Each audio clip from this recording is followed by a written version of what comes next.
கீழடி அப்படின்னாலே நமக்கு எல்லாம் ஞாபகம் வர்றது வந்து அந்த கிராமம் தமிழரின் தாய்மடி. 2600 வருடங்களுக்கு முன்னால் கிட்டத்தட்ட 2600 இயர்ஸ் அகோ தமிழர்கள் அங்கே வாழ்ந்ததற்கான எவிடன்ஸ் ப்ளஸ் ஆர்டஃபேக்ட்ஸை வந்து அனர்த் பண்ணியிருக்கிறாங்க.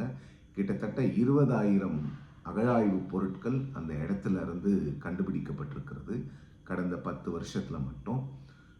அதன் பிறகு கீழடி அப்படின்னா நமக்கெல்லாம் ஞாபகம் வர்றவர் வந்து ஆர்கியாலஜிஸ்ட் கே அமர்நாத் ராமகிருஷ்ணா. இவர் தான் கீழடியை கண்டுபிடிச்சவர்.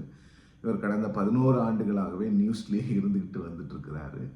இன்னைக்கு என்ன நம்ம பேச போகிறோம் அப்படின்னு பார்த்தீங்கன்னா, Amarnath Ramakrishna first 2 phases of எக்ஸ்கவேஷனை கீழடியில் பண்ணார், ஆர்கியாலஜிக்கல் சர்வே ஆஃப் இந்தியாவுக்காக. அதன் பிறகு அவர் டிரான்ஸ்ஃபர் பண்ணப்பட்டார். ஸோ அந்த ஃபஸ்ட்டு 2 phases ரிப்போர்ட்டை வந்து அமர்நாத் வந்து 2023 ஜனவரியில் ஏஎஸ்ஐ டைரக்டர் ஜெனரல் கிட்ட சப்மிட் பண்ணார். 2 வருஷம் கழித்து கடந்த மே 2025 அமர்நாத்துக்கு வந்து ஏஎஸ்ஐ ஒரு கடிதம் எழுதினாங்க. இல்லை, நீங்கள் நிறைய ஃபைண்டிங்ஸ் வந்து இதில் தவறாக இருக்கிறது. நீங்கள் வந்து 8th century BCE to 3rd century CE அப்படின்னு கீழடியோட பீரியடை கொடுத்துருக்கீங்க. அது ஏற்றுக்கொள்ள முடியாது, ரீவொர்க் பண்ணி கொடுங்கன்னு சொன்னாங்க. அமர்நாத் ரீவொர்க் பண்ண மாட்டேன்னு சொல்லிட்டாரு. அதன் பிறகு ஏஎஸ்ஐ வந்து ஒரு இவாலுவேஷன் கமிட்டியை அப்பாயிண்ட் பண்ணாங்க. 5 ஆர்கியாலஜிஸ்ட் கொண்ட ஒரு இவாலுவேஷன் கமிட்டி.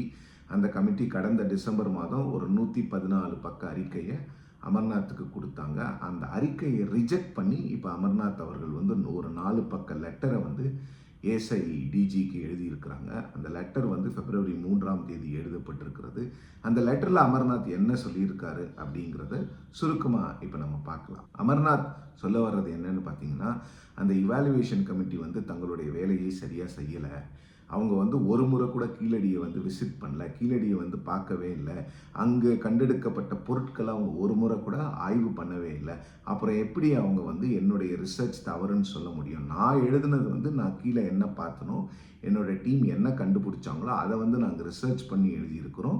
அது மட்டும் இல்லாமல் ஃபோட்டோகிராஃபிக் எவிடன்ஸ், வீடியோகிராஃபிக் எவிடன்ஸ் எல்லாத்தையுமே கொடுத்துருக்குறோம். அதெல்லாம் அவங்க வந்து நேரில் பார்க்காம, அதெல்லாம் ஒரு முறை கூட பார்க்காம அவங்க எப்படி என்னோட ரிப்போர்ட்டை வந்து ரீசப்மிட் பண்ண சொல்லியிருக்கிறாங்க. இன்னொன்று, என்னோட ரிப்போர்ட்டில் ஃபேக்சுவல் அக்யூரசிஸ், அதாவது நிறைய விஷயங்கள் வந்து நான் தவறாக சொல்லியிருப்பதாக சொல்லியிருக்கிறாங்க. அதெல்லாம் அவங்க எப்படி சொல்ல முடியும் அப்படிங்கிற கேள்வி எழுப்பியிருக்கிறாரு. ரெண்டாவது வந்து அவர் சொல்கிறது என்னென்னா, அந்த இவாலுவேஷன் கமிட்டி ரிப்போர்ட் கொடுத்தாங்கல்ல, அந்த ரிப்போர்ட்டில் வந்து நிறைய ஏஐ ஜெனரேட்டட் கண்டென்ட் இருக்குது. ஆர்டிஃபிஷியல் இன்டெலிஜென்ஸை வச்சு கண்டென்ட்டை ஜெனரேட் பண்ணியிருக்கிறாங்க. அவங்க பாட்டுக்கும் ஜெனரிக்காக ஒரு 11 சாப்டர் என்னுடைய ரிப்போர்ட்டில் இருக்குது. அந்த 11 சாப்டருக்கும் ஏஐயில் ஒவ்வொரு விஷயங்களை எடுத்திருக்கிறாங்க.